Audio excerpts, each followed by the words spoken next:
series to close out the evening, and that will be Dignitas versus Ballistics shortly. But as much as I want to talk about that, I feel like we do need to talk a little bit about the last series. As much as we wanted to cast it, I think it was, frankly, a good idea that we did not cast that series, because things got heated backstage. I thought it was fine.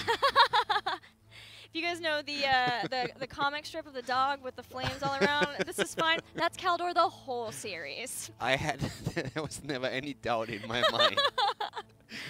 All right, I mean, let's be honest here.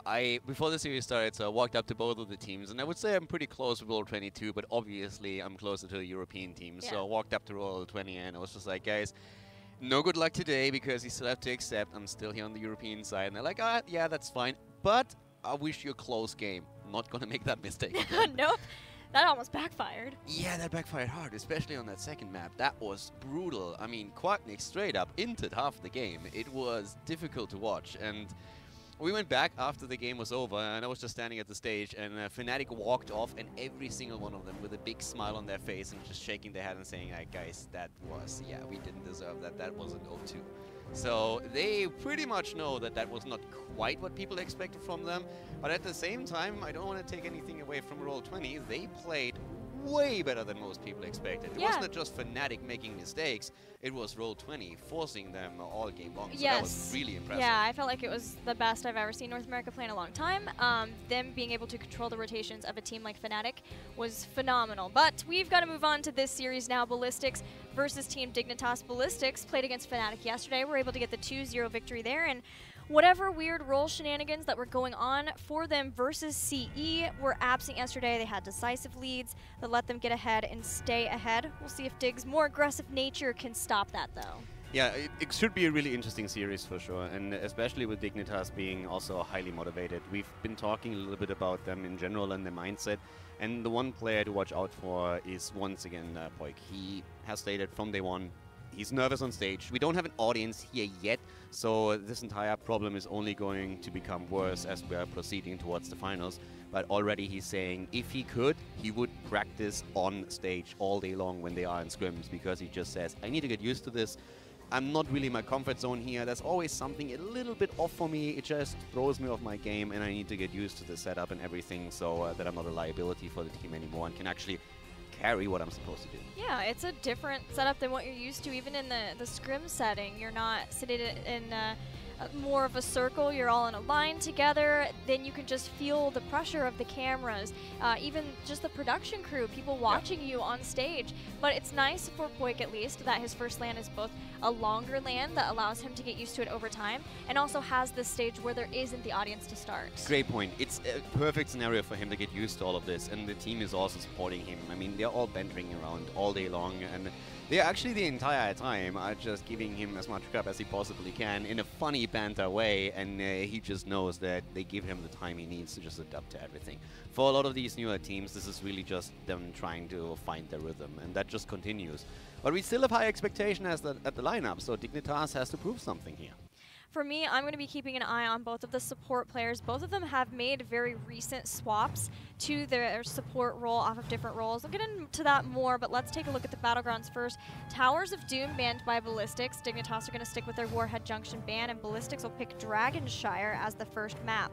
But as I was saying before, both Magi and Zaelia have recently switched over to the support role. Magi coming from a different team, so that he has that added stress to him, but I feel like positionally, he has been really good for the team. He has been safe, playing more in the back, not trying to make plays, but also just quietly doing his job. When I talked to Wolf about him, he said he felt like he was going to excel on these kind of wave clear heroes. He was a Falstad main for a long time, and he has been playing a great Rhaegar and Malfurion specifically. Yeah, and Magi, of course, replacing Svoy, and what was really interesting for me was to learn the reason why Svoy actually is off the team, and it was mainly that he said it's too much of a stress for him. He doesn't live in Seoul, so every single time he needs to go to one of the games, he comes from Busan, and that is overall throughout the day an 8-hour commute that he has to make there. So that just took its toll over time, and at some point he said, listen, I just can't do that anymore.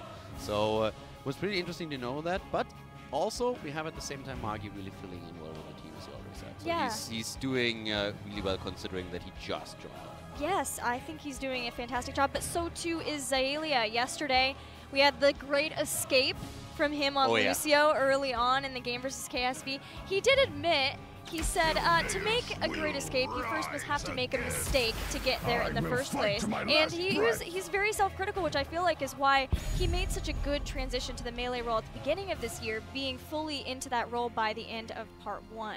Yeah, he told me the same thing. He said once that he was in that spot, he was already, alright, for us to be in this spot where I have to make that escape, things are already not going our way.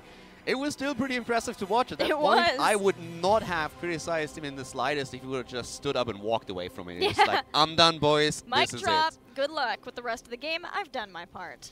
So far in the game here in our first draft for Dragonshire, we have Dignitas opening up with a global immediately. So an early pick into Dehaka. This is definitely arguably the map where we see the most early Dehaka picks still, just because of that coordination that you of course need and the global advantage that it gives you controlling the 2 shrines and also then going for the DK. Whereas Ballistics opens up with something that we're very familiar with in the meta here, the GCWC, Greymane and Rhaegar, the Wolfpack, right off the bat. What it notably does not have is a Junkrat in the top lane.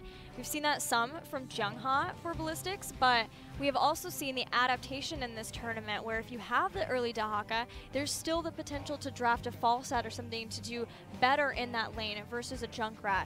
So in that instance, Ballistics not falling for that, just getting Greymane and Rhaegar, 2 very stable picks for them, 2 picks that are great in this meta too. And also Junkrat currently not really doing all too well from a stats perspective. If I'm not wrong at this point, it is 4 and 11.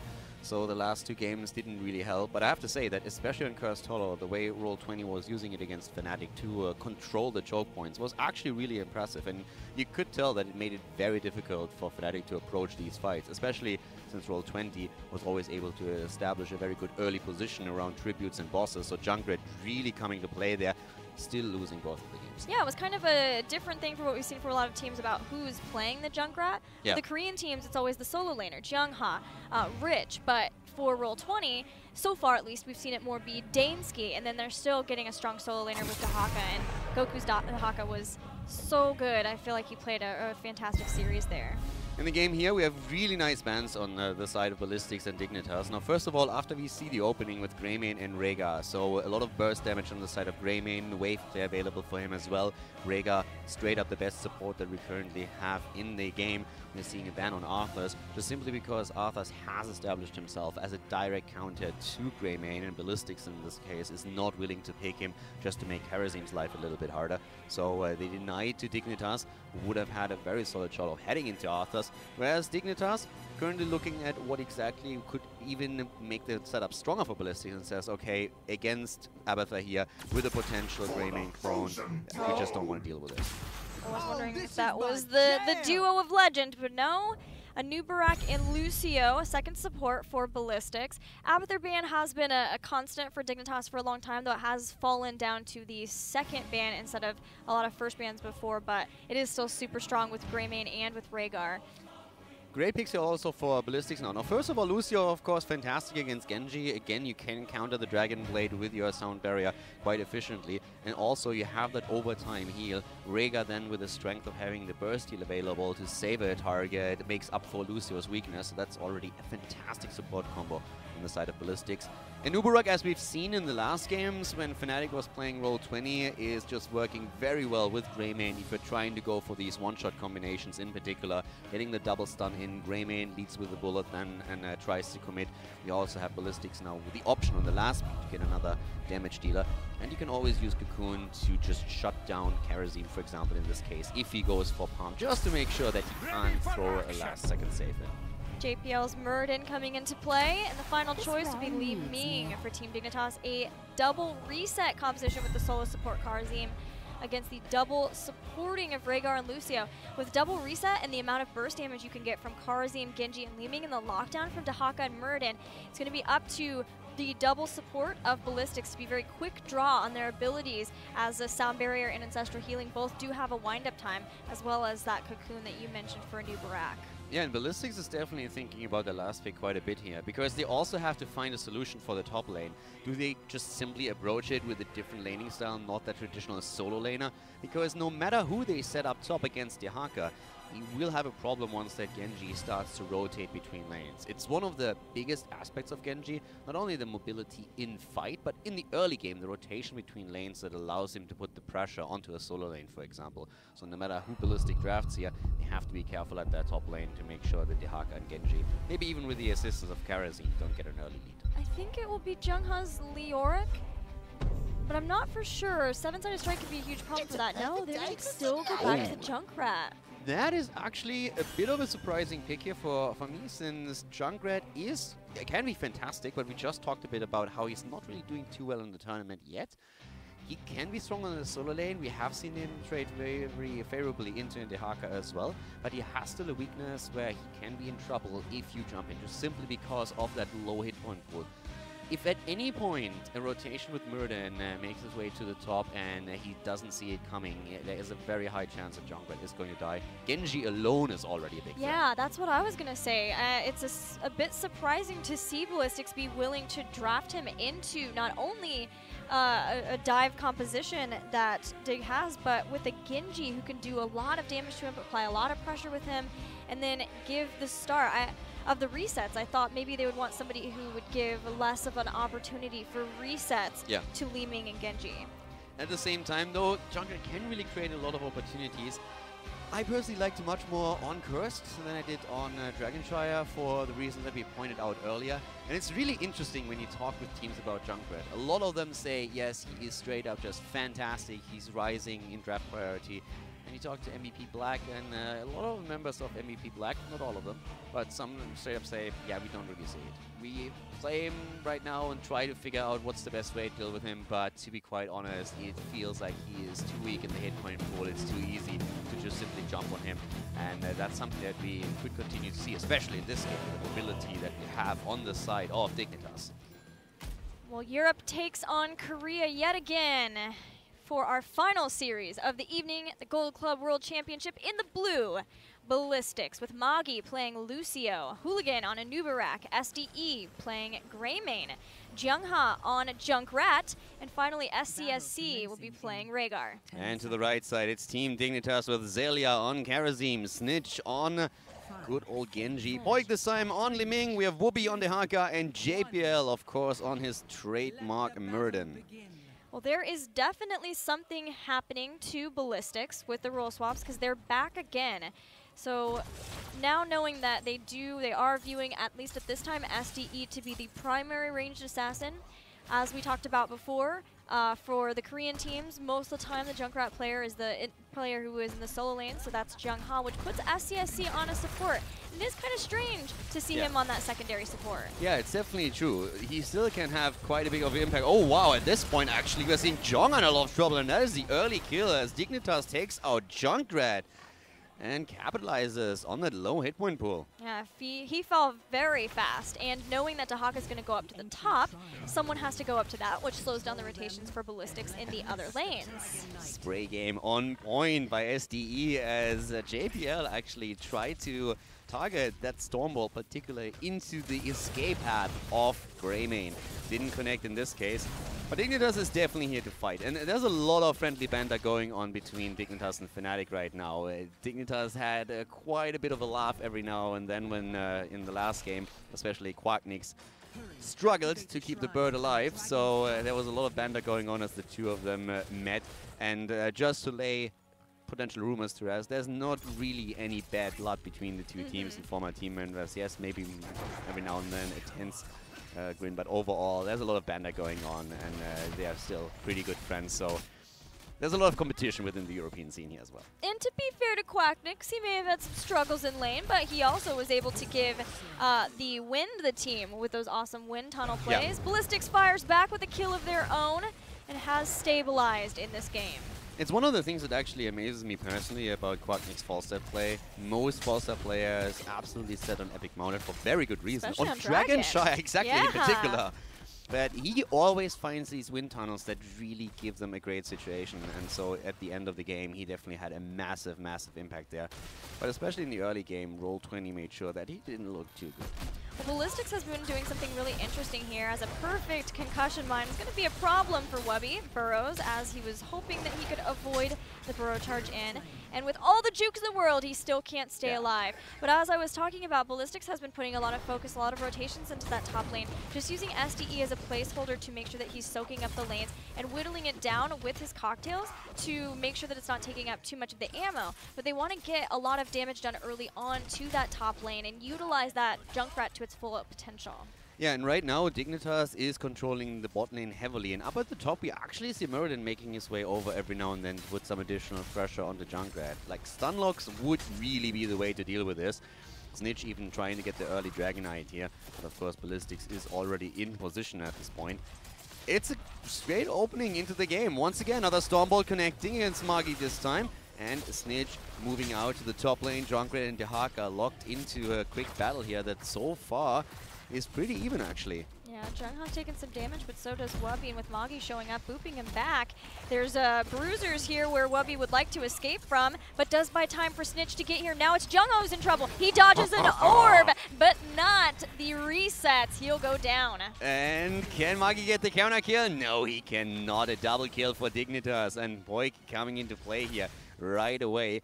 He definitely struggled in the first few games that he played for Dignitas on stage, especially the Tracer play it was very evident that he was not feeling comfortable right now here in the early game. It looks already a lot better, getting his combos off with Liming, cutting off the retreat path of Lucio, and then committing to the kill right off. Yes, that was without Calamity. He had to hit the skill shots to be able to get that kill, and it was necessary for him. The pressure was on, and Poik delivered. Now the rest of Dignitas is attempting to do the same. The last second burrow charge won't be enough to keep Hooligan from the wrath of Snitch, who takes him down. Dignitas is looking good in the early game here. The 2 kills for Ballistics were definitely a bit of a stopper for a second, but right now they are making very good rotations happen. They put the pressure on the top lane, they capitalize on that quick rotation that they have with Genji, and also the stun locks as Muradin comes into his form. So I'm really liking what I'm seeing here so far. Ballistics, of course, far from being out of the game just yet, but from the European perspective, this is looking solid. Yeah, this being able to catch back up, and not only that, but get ahead in experience after losing those 2 kills, but having that early 1 kill that let them start to get ahead in some of the rotations did make it so that Ballistics had to be the ones to try to get back in. Very close game between these two teams at game 1. JPL falls low, Ballistic takes him out. Great counter kill here by Ballistics. At the same time, the Tong connects SDE in trouble, and Snitch is immediately taking him down here. Zelia also jumps straight after Lucio, gets the double kill, and all of a sudden what looked like a great situation for Ballistic turns against them as Dignitas goes for the 2-for-1 trade. Yeah, the skirmish potential for Dignitas is working out so well for them. Anytime someone finds themselves low from the poking of Poik, then either Genji can go in and get the kill, get the reset from that, and he's safe, or you've got Karazim who can go in from that, and now that he has additional Radiant dash charges, he can be even more aggressive. And this is getting scary because level 10 just dropped into the hands of Dignitas, and they still control the Dragonite for another 40 seconds. If they have an opportunity, they will jump in and jump deep to get those kills. Ballistics needs that 10. Once they have that with First Bullet, by any kind of damage shot, but even Cocoon, they can make kills happen. But right now they're in trouble, and SDE already moving back as Snitch is already lurking in the background, just waiting for an opportunity to dive in deep and commit the final blow. Some sick jukes from SDE to stay alive from that, though, because that was a 2-pronged attack that I was certain would be the demise of Greymane. Ballistics are getting closer to heroic abilities, about half a level, but they are still at a massive deficit that they'll have to find a way back into this game from. Not only that damage in the top lane, isolation from Wubby as Snitch comes in, but with a fort here, all of Ballistics will stay safe, at least for now. JPL wants to get more aggressive. This has been a constant for Team Dignitas. We saw this in day 1 from them. As soon as they get 10, if they have it well ahead of their opponents, trying to see where they can dive in and get some more kills. And Yarazim now committing to the 7-sided, holding it back a bit. And at this point, actually, as JPL was attacked, Ballistics needed to move back simply because they didn't have 10. If they had the heroics already, they would have tried to commit to taking Muradin down, but now at least they can fight Mean Talents. We have Go for the throw taken on the side of Greymane, not going into the bullet. Hooligan here, up at the front. We have Ballistics moving in, Dehaka not making his way down into the mid lane yet. Ruby waiting and making sure that he gets the experience at the top, just making sure that if he commits, that they really go for the fight, and everybody said, no, it's fine, we're going to move out of this. You know, I wrote down that Ballistics would need to recognize that Team Dignitas being behind always tries to go for the fight to get back in, and that worked out. It really did not work out for them when they were playing versus KSV, and I thought the Ballistics would want to be the ones to deny fights at this moment like this where they're on the same talent tier, but it's Team Dignitas who has this level advantage still going into the mid game. And I wonder how they're going to approach this, if they still are willing to give fights to Ballistics or if they back off and play safe. Looks like they still want to play the global game somewhat. They're just getting some mercenary camps to keep Ballistics busy. At this point, they're doing everything they can on the map without really committing to a fight that they, let's be honest, don't need to take. You're half a level away from level 13. There's camps on the map. You can just simply play with a vision. Dehaka was hiding at the top, just waiting a little bit to see if maybe someone rotates up to meet him there. And by now, with the camp taken, Dignitas buys themselves a little bit more time. They can clear a wave in the middle, push that out, see if they can maybe jump on Junkrat up at the top, and just simply play for 13. What's cool though is Team Dignitas did know that eventually with the Dehaka and Bruiser push, someone would have to come defend that. And with the wall down, JPL could maybe see if he could find someone else with the Storm Ball around the corner to give them another kill. Not getting that though, they do get the 13, and this is the point where they can start getting aggro once again. And especially JPL is going to be happy about the talent. The healing static now taken for him. He has a lot more survivability already in the middle of a fight, so that's going to help him here quite a bit. We're also now seeing again the control of the two shrines. Snitch in the mid lane just poking away here. And Poik already firing. As we see still Dehaka soaking some experience at the top lane. Can push the wave out once again. They have the vision of all 5 heroes here in the mid lane. And then make his way into the middle if at any point they want to force the fight. Oh, wow. Oh, JPL just outplayed so hard. SDE wanted to go in and get the stop of the DK. JPL said, not today. Yeah, that was a little bit anticlimactic. Everybody was gearing up for that big fight to happen, and Ballistics basically just saying, boys, we might have to take that fight. And then all of a sudden, the Stormbolt of JPL making sure they can't get the interrupt, and that's an easy Dragon Knight for Dignitas as they march through the mid lane. I don't know if I've ever seen a player say more talk to the hand. That was so well done from JPL. Get on my level, bro. Yeah, there's the Dragon Knight in the mid for Team Dignitas, starting to bring down that fourth there while Dehaka's in the bottom. And Dignitas are everywhere, and Ballistics without a global having a really hard time figuring out how to keep up with this macro pressure. I'm surprised with how the game is going so far. Ballistics yesterday looked fantastic, and right now Dignitas is absolutely running the show. I expected a close series. I did not expect Dignitas to show such a dominant performance in the early stages of map 1. Again, they haven't won this yet. This can still turn around. We've seen that in several of the other series here today, but the lead in experience is by now nearly reaching 2 levels, and Dignitas has been playing not only aggressive, but also very smart in order to maintain talent leads over their opponent. Yeah, giving the fight when it's at an advantage to them somewhere, and otherwise just doing whatever they can to avoid it from Ballistics and force Ballistics to have to respond somewhere else. And that continues as they go down to the bottom giant camp and start working away at the bottom fort, have that pressure there, kind of posture along with that, and then maybe have the top push with Dehaka. And also, of course, one of the things we have to watch out later on is this integrate against Cocoon. It's still one of the best tools to deal with an Uberak. So we have Hooligan in a position where he has to be careful when and where he uses that. They try to go for JPL. There's just not enough to lock him into place, and it really goes straight for enough damage to threaten him here. Didn't even have to pop Avatar, can hold that back, so no threat against him. In the meantime, the global at the top lane is still doing work and pushing the lanes out. Yes, exactly that. They pulled down all of Ballistics, they tempt them with a fight, but don't give it to them for sure, and then they let Dehaka push the top. And now that 16's here, Dignitas says, if you are anywhere out on the map at all, we will find you and we will kill you. 16 for Team Dignitas. They do have Dwarf launch now, so they can get even into the fight a little bit more with JPL being able to have that range off of that to get the setup for the 7-sided strike. And immediately with the 16, they are straight up in the face of Ballistic and saying, we dare you, just come and fight us here. They go for the fort, and Ballistics is just saying, no, we can't. We have to wait. We have to take the beating for now and then stop the bleeding later on when we reach 16 ourselves. Also for Dignitas, it's really just a matter of, okay, let's try to get as much as we can possibly. And unfortunately for Ballistics, all it is just sitting back in the base and waiting till 16. The problem is Shrines are activating in a couple seconds, and if there is a Dragonite for Team Dignitas with that wall as weakened as it is going to be hard to keep your keep alive down underneath there.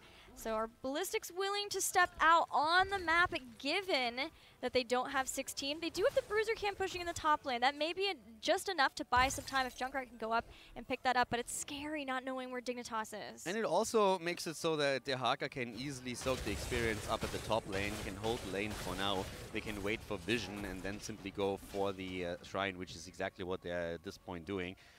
Ballistics is staying still back, but that is starting to become another possible Dragonite. The only reason why Dehaka doesn't commit is because he just doesn't know where they are. Yeah, even a Dehaka with 16 still 1v5 is not a place you want to be, especially without Tunneling Claws there. He's going to burrow out. Nobody channeling yet. Top is saved. 16 not here. Dignitas knows where Ballistics is. Hindsight is 2020. We have full map vision, but if anyone on the side of Dignitas would have started a channel as Dehaka takes the top, this would have been an escape of Dehaka and a Dragonite before 16 hits. Dignitas can't know that. They were not aware where Ballistics was. They didn't have the vision on the map. They were all hiding in the fog of war, so they didn't commit to it. But that allows Dignitas now to stall the Dragonite out, and they deny it. So Ballistics, well played, avoiding the burst for now. Not really getting the kill against Dehaka, which they would have loved to grab at the top. But still, no DK for Dignitas this far. Ballistics getting 16 is a big deal for them with endless nades. A lot more poke, a lot more damage out of Junkrat, and of course Executioner. Dignitas starting to channel. Magi skirts around for some auto attacks. Another Impale. JPL setting up to see if he can stop once again anybody from getting the channel or stopping the channel, but top was grabbed by Ballistics. And that global is starting to be playing a more aggressive role for the team, and it's just so important. The more camps Dignitas now takes that will push the lanes out, the more important Dehaka becomes, because he can just simply sit at the bot lane, push it out with the camps, and then join any kind of team fight. And Ballistics is going to be in trouble, and even more so as Junkrat goes down. The rat is dead, and JPL wants more than that. They're moving in straight as the sound barrier is getting dropped, but here we have Genji immediately. Out comes the Cocoon, and this Integrate just evaporates it. Well, the Cocoon does slow the momentum of Dignitas getting any more kills, but Ballistics now have a huge problem on their hands. The whole time the Giants were pushing in the bottom, that pushes that lane up. Snitch heads up with all of his mobility to take the top shrine. Dehaka was just waiting so that he can get the Dragonite. And I feel we have to come back to what we said in the early stages of the draft, that a lot of teams just say, our problem with playing Junkrat is he is so vulnerable to quick damage and to any kind of setup that can dive on him. And Dignitas has been doing that from the start, and the last game, or the last kill, just showed that again. Junkrat is found, isolated, killed within a second, and all of a sudden Ballistics is, well, now we have to just sit there again, watch them take the Dragonite, and hope that they don't take too much. Yeah, and that was even with Ripper Air having that extra knockback of Junkrat. That does have to only hit him, but it just goes to show that he is, once he is found, once damage is put on him, it is so hard to keep him alive. And yeah, he can be a menace in lane to Dehaka, who normally doesn't have a lot of menaces to attack him, but he is still having a really hard time of staying alive, even with a double support composition, and that's just how squishy he truly is. He's 4-11 here so far today, and currently it's looking more and more that this might even drop to 4-12, as Dignitas is starting to close in on level 20. Really makes me wonder if we are going to see Junkrat in just very map-specific scenarios instead of him just being a general high-priority pick. But for now, Dignitas buying some time, and I have to say, Ballistics with a solid defense here haven't lost a keep into this approach. Yeah, the poke has been great to whittle down that Dragonite, but the keep is still half health, and Dignitas is moving in because they know that the explosion can knock people back, and they're just about to 20. The keep is in a sliver of health, but even still, as soon as Dig gets 20, right? I mean, it has to. A 1 Li-Ming combo, and that thing is a goner. Yeah. So at this point, you're just waiting for a few more minions to get 20, and then you will get that poke.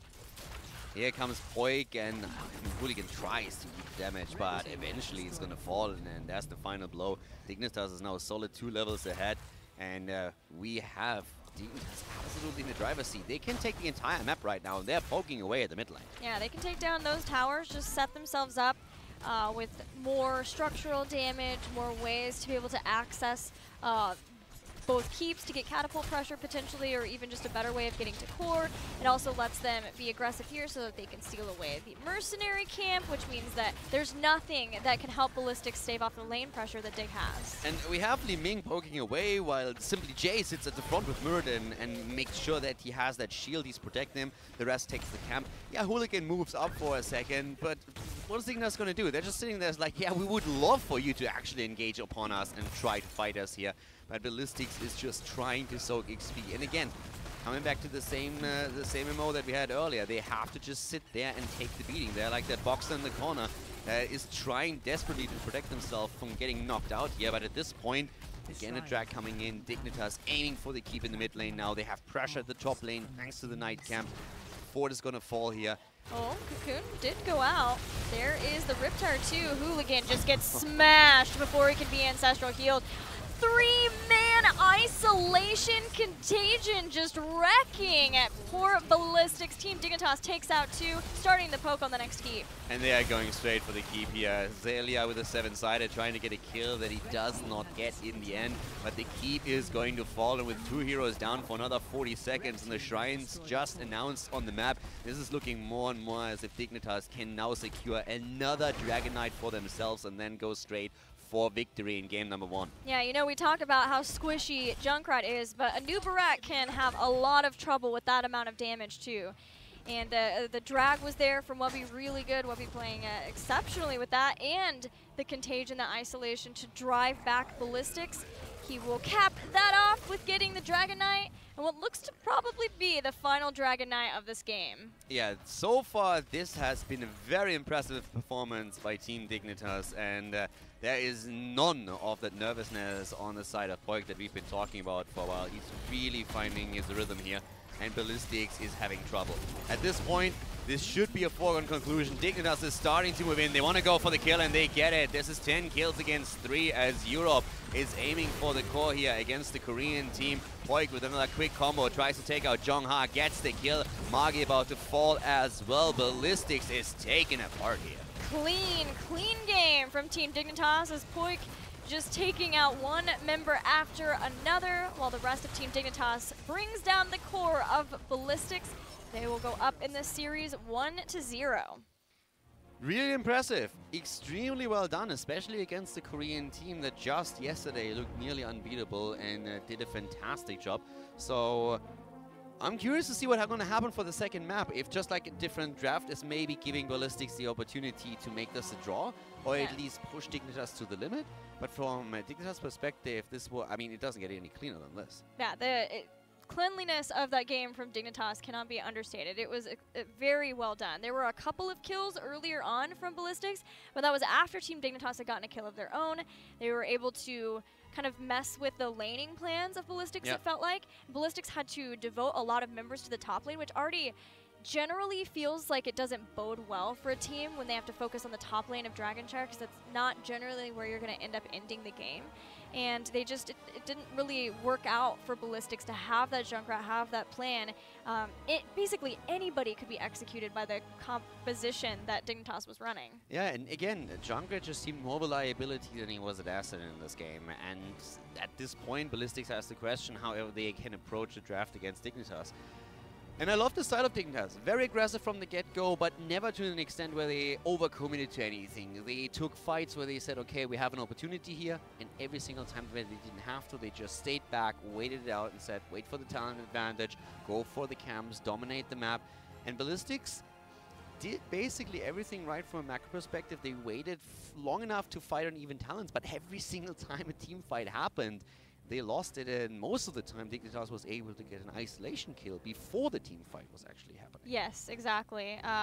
Whether it was Junkrat jumping in and then Snitch following that up really fast, or Wubby, I'm stoked to see him get MVP here. He played that last bit of the game, all of it really well, but that last bit was outstanding from Wubby, and that's the kind of discipline that we've come to expect from Team Dignitas, and it's amazing to see that already on day 4 of the group stage. We're starting to see that again from this team, this name that has been a giant, a titan in Heroes of the Storm for so long. Yeah, definitely. They are looking very strong with that setup here today, and I'm still a bit surprised from Ballistics. I expected them to put up way more of a fight here.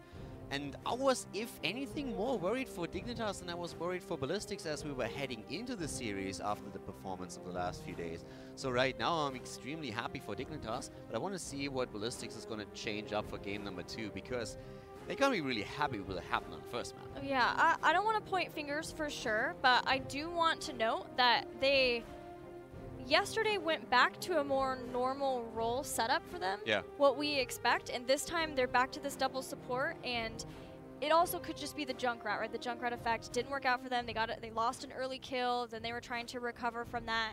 There's a lot of different factors. There's many factors, but I'm wondering if now what we'll see from them as the change up after losing that difficult game.